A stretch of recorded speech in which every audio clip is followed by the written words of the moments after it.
বাংলাদেশ জাতীয়তাবাদী দল বিএনপি থেকে আনুষ্ঠানিকভাবে পদত্যাগ করেছেন দলটির সাবেক নেতা ডক্টর ফয়জুল হক। শনিবার 12 জুলাই এক লিখিত বিবৃতিতে তিনি এ সিদ্ধান্তের কথা জানান।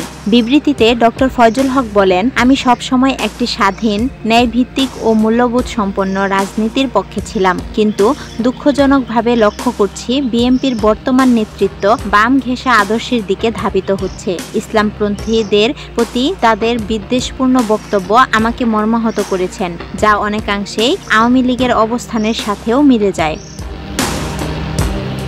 তিনি জানান, বিএনপির রাজনীতিতে দীর্ঘদিন সক্রিয় থাকলেও এই আদর্শগত বিভ্রান্তির কারণে দল ছাড়ার সিদ্ধান্ত নিতে বাধ্য হয়েছেন। ডক্টর ফয়জুল হক 2015 সালে বিএনপির মালয়েশিয়া শাখার সহ সমাজ কল্যাণ বিষয়ক সম্পাদক ছিলেন এবং 2018 সালে ঝালকাঠি 1 ও 2 আসনে দলের মনোনয়ন প্রত্যাশী ছিলেন।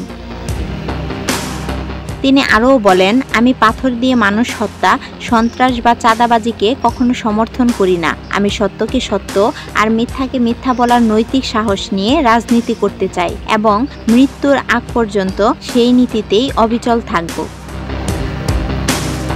শহীদ রাষ্ট্রপতি জিয়াউর রহমান, সাবেক প্রধানমন্ত্রী বেগম খালেদা জিয়া ও তারেক রহমানের প্রতি শ্রদ্ধা জানিয়ে তিনি বলেন, তাদের রাজনৈতিক অবদান আমি চিরকাল সম্মান করব।